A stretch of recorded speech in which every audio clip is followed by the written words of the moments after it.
So, imagine waking up one day and realizing your memories aren't entirely yours, that your mind's been edited, rearranged, and resold like dodgy software updates.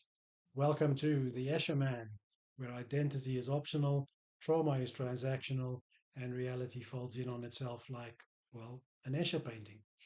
T.R. Napper's The Escher Man is a bruising, brain bending cyberpunk revenge rise that's equal parts vicious action movie and sideways meditation on memory, family, and what makes someone them.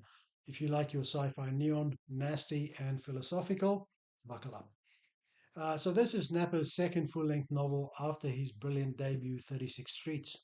You might remember that I reviewed it in my third episode for this channel. You'll be able to find it somewhere amongst the videos below.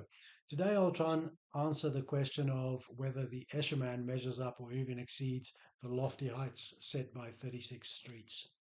So the pitch, one line. Endel Endgame Ebbinghaus is a cartel enforcer whose memories are routinely erased and rewritten.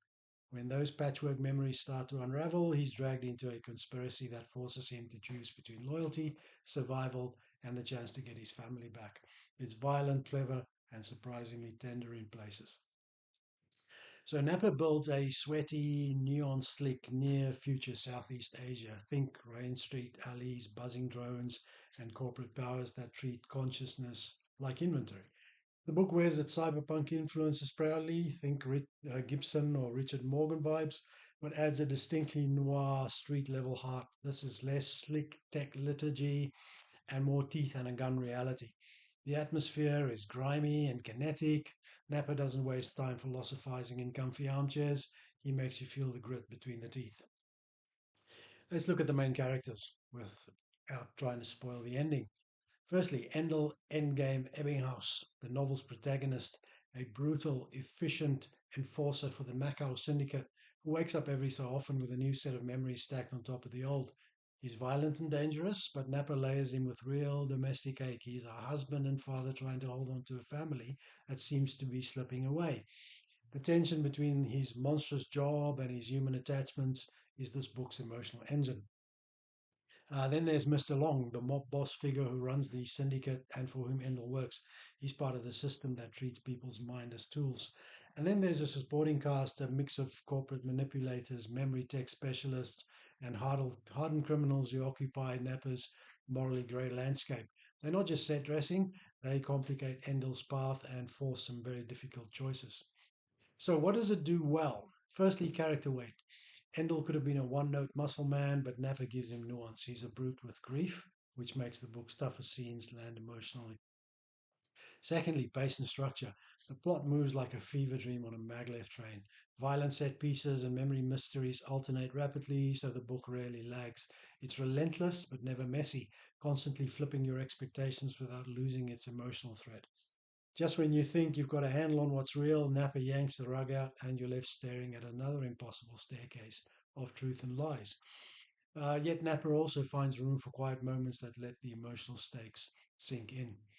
And then, thirdly, the theme of identity.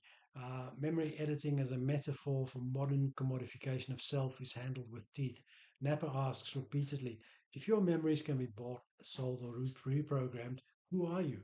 That question keeps echoing long after the last page. Where this book might not be for you, well, if you prefer clean cut heroes and unambiguous morality, this will frustrate you. This book revels in grey zones.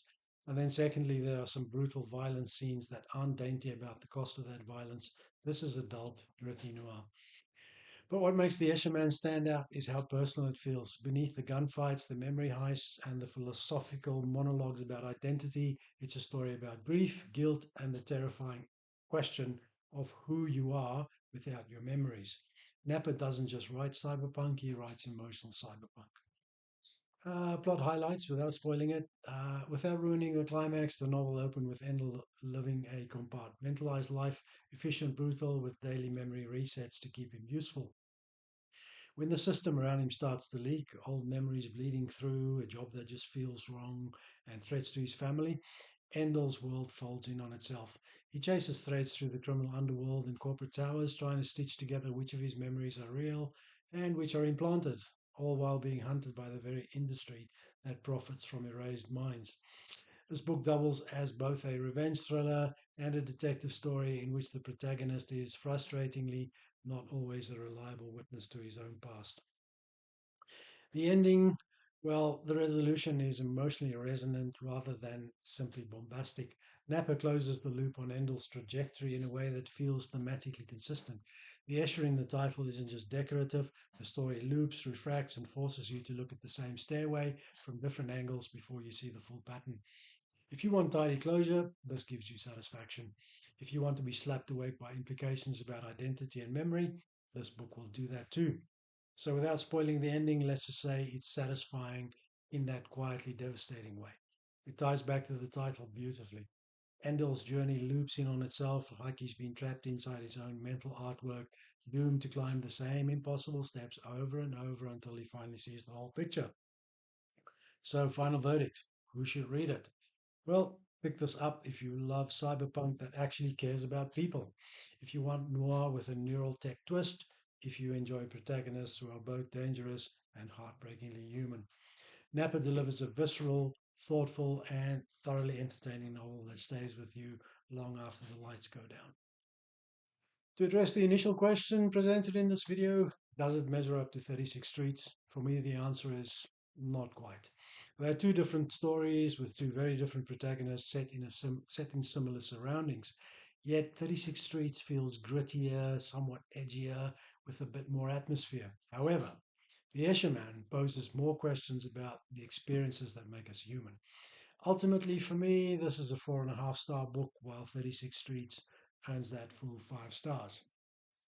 So, The Escher Man, brutal, brainy, and bleak in the best way. Read it for the punches, stay for the heart. If you like your science fiction with grit, heart, and just enough existential dread to keep you awake at night, The Escher Man is absolutely worth your time. Just maybe back up your memories first. If you've read it, tell me which memory scene messed with your head the most. I want to hear your theories. And if you like this review, hit like and subscribe, and I'll see you in the neon rain.